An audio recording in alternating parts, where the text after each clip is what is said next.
Baik, semangat pagi, Miss Sita dan teman-teman. Kami dari kelompok 2 akan mempresentasikan materi 3, yaitu tentang aspek penalaran dalam karangan. Dan kelompok kami, ada saya sendiri yaitu Elsa, ada Melanie, dan ada Rediasih. Berpikir dan bernalar. Berpikir dan bernalar mempunyai kaitannya. Yang pertama, berpikir merupakan kegiatan mental yang dilakukan secara sadar. Saat berpikir, gambar-gambar tentang sesuatu yang tidak hadir secara nyata muncul dalam benak kita. Dan sedangkan bernalar merupakan kegiatan pikiran untuk menarik kesimpulan dari premis sebelumnya yang sudah diketahui. Jadi berpikir dan bernalar mempunyai hubungan yang mempunyai hubungan. Ketika kita berpikir, kita akan memikirkan sesuatu rangkaian-rangkaian atau gambaran-gambaran yang tidak nyata atau yang tidak hadir secara nyata. Dan ketika kita menarik kesimpulan dari apa yang kita pikirkan, itu disebut bernalar. Kemudian, penalaran dapat dibagi menjadi dua, yaitu penalaran induktif, merupakan penalaran yang menggunakan berbagai skenario spesifik, menggunakan analisis, logika, dan data yang ada untuk menarik kesimpulan.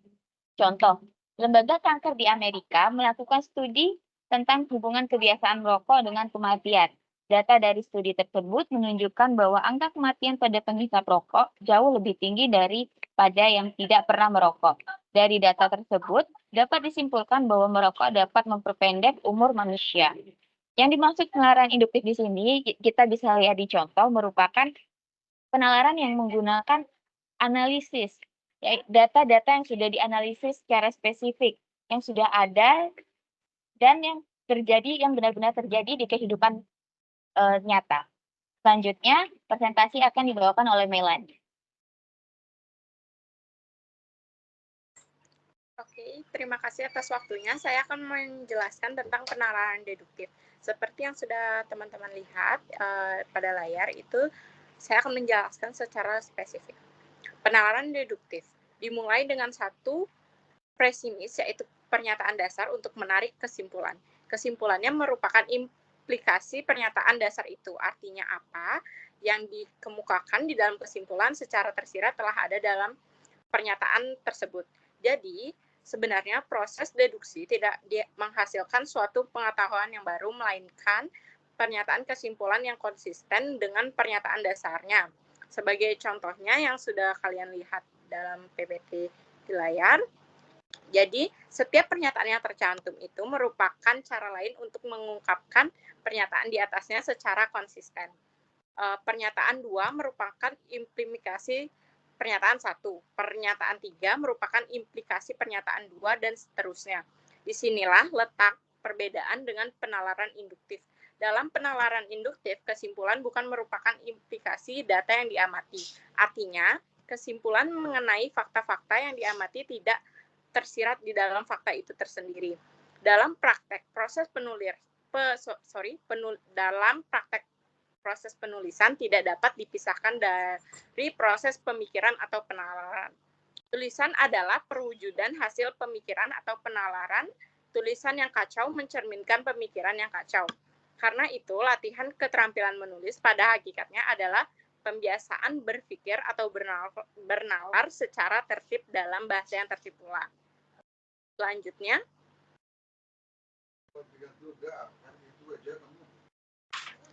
penalaran dalam karangan. Dari uraian di atas dapat disimpulkan bahwa suatu tulisan sebagai hasil proses bernalar mungkin merupakan hasil proses deduksi, induksi, atau gabungan keduanya. Dengan demikian, suatu paparan dapat bersifat deduktif, induktif, atau gabungan antara kedua sifat tersebut. Suatu tulisan yang bersifat deduktif dibuka dengan suatu pernyataan atau umum, berupa kaidah, peraturan, teori, atau pernyataan umumnya. Selanjutnya, pernyataan itu akan dikembangkan menjadi pernyataan atau rincian-rincian yang bersifat khusus. Sebaliknya, tulisan yang bersifat induktif dimulai dengan rincian-rincian yang diakhiri dengan suatu kesimpulan umum atau generalisasi. Gabungan antara keduanya dimulai dengan pernyataan umum yang diikuti dengan rincian-rincian, akhirnya ditutup dengan pengulangan pernyataan di atas. Jadi, yang diuraikan di atas ialah arah atau alur penalaran, bagaimana perwujudan di dalam tulisan karangan pada bagian tersebut akan dibahas. Wujud penalaran dihubungkan dengan urutan pengembangan dalam isi karangan. Dalam hal ini, paragraf adalah hakikatnya merupakan suatu karangan mini, maka contoh-contoh diberikan sebagai besar berupa paragraf. Selanjutnya,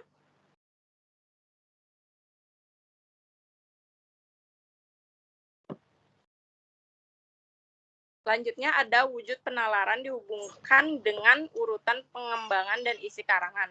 Urutan logis. Suatu karangan harus merupakan suatu kesatuan. Ini berarti bahwa karangan harus dikembangkan dengan urutan yang sistematik, jelas, dan tegas. Dalam hal ini, urutan itu dapat disusun berdasarkan urutan waktu, yaitu kronologi kejadian seperti sejak itu, selanjutnya, dan akhirnya. Yang kedua itu adalah urutan ruang, menyatakan tempat. Misalnya di sana, di depan, di sekolah. Kemudian yang ketiga adalah urutan alur penalaran, dikembangkan dalam umum ke khusus atau sebaliknya. Yang terakhir ada urutan kepentingan gagasan, seperti dari paling penting ke yang tidak penting. Sekian dari saya, bisa dilanjutkan oleh Rediasi.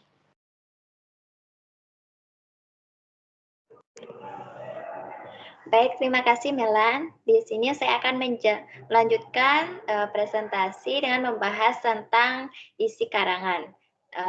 Bagaimana sih penalaran itu dalam suatu karangan? Ya, karangan merupakan sebuah tulisan yang mengungkapkan ide, argumen, informasi, ataupun opini mengenai suatu topik atau masalah tertentu. Nah, isi dari karangan ini bervariasi tergantung pada jenis atau tujuan karangan tersebut dibuat. Di sini saya akan menjelaskan tentang komponen-komponen umum yang terdapat dalam suatu karangan. Yang komponen pertama yaitu ada judul. Judul biasanya berisi tentang ringkasan ataupun tema utama dari sebuah karangan. Yang kedua ada pendahuluan. Nah, pendahuluan ini merupakan suatu pengantar dari karangan. Yang ketiga ataupun yang paling penting di sini adalah isi karangan. Nah, di isi karangan ini berisi tentang argumen ataupun pendapat, fakta dan data, analisis dan interpretasi, serta contoh ataupun ilustrasi yang akan mendukung sebuah karangan tersebut. Nah, selanjutnya ada kesimpulan, yaitu kesimpulan karangan dari awal sampai dengan tahap isinya. Nah, setelah itu ada daftar pustaka. Pada daftar pustaka ini bersifat opsional, jadi bisa diisi ataupun tidak. Nah, yang keenam ada kutipan. Nah, kutipan ini bisa merupakan kutipan langsung dari sumber yang relevan untuk mendukung sebuah argumen. Nah, untuk selanjutnya ada gaya bahasa. Untuk gaya bahasa disesuaikan dengan karangan yang akan dibuat. Nah, yang terakhir itu ada elemen tambahan. Untuk elemennya ini bisa disesuaikan dengan karangan yang dibuat, seperti akan membuat karangan naratif, karangan deskriptif, ataupun eksposisi, dan juga ada yang berisi tentang argumentasi. Next slide.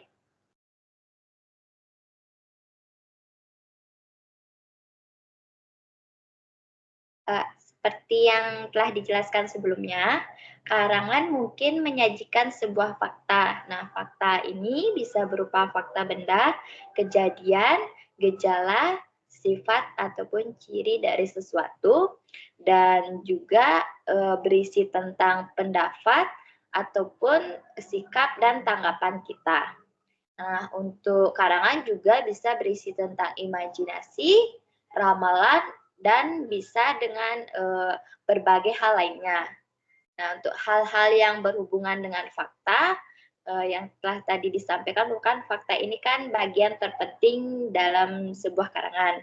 Nah, hal-hal yang berhubungannya itu, yang pertama ada generalisasi, yaitu pernyataan yang berlaku umum. untuk semua ataupun sebagian besar gejala yang diamati. Nah, selanjutnya ada spesifikasi ataupun ciri khusus sebagai penjelasan lebih lanjut. Jadi, karangan itu dituliskan dulu secara general, kemudian dilanjutkan secara spesifikasi. Terus selanjutnya ada klasifikasi. Klasifikasi ini merupakan sebuah pengelompokan fakta-fakta. Jadi fakta itu dikelompokkan berdasarkan keterkaitannya.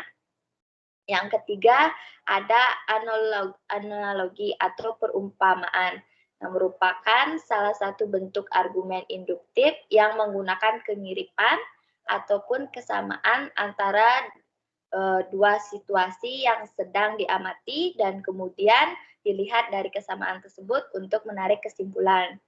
Nah, yang keempat, dalam konteks fakta, tentu adanya hubungan sebab atau akibat yang sangat penting untuk memahami penyebab dan juga dampak dari suatu kejadian atau fenomena yang telah diamati.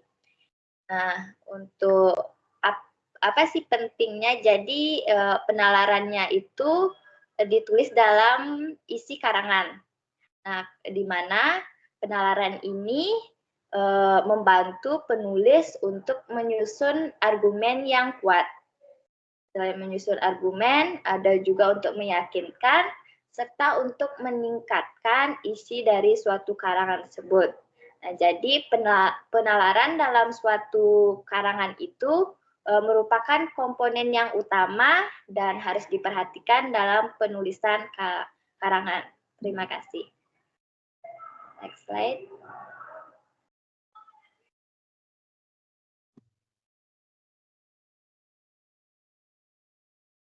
Oke, seperti yang sudah kita bahas tadi, bahwa kesimpulannya adalah penalaran adalah proses logis di mana seseorang menggunakan informasi atau bukti untuk mencapai suatu kesimpulan atau pendapat yang masuk akal.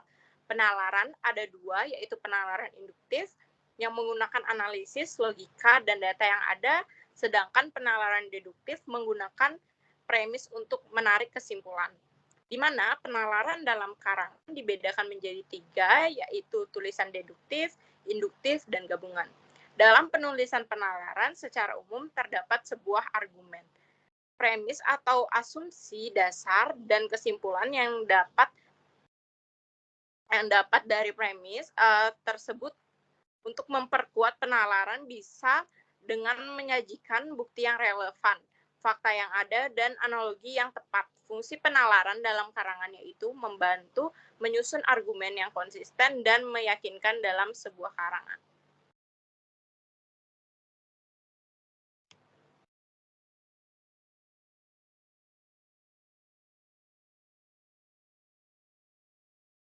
Sekian dari kelompok kami mempresentasikan tentang penalaran dalam karangan. Terima kasih.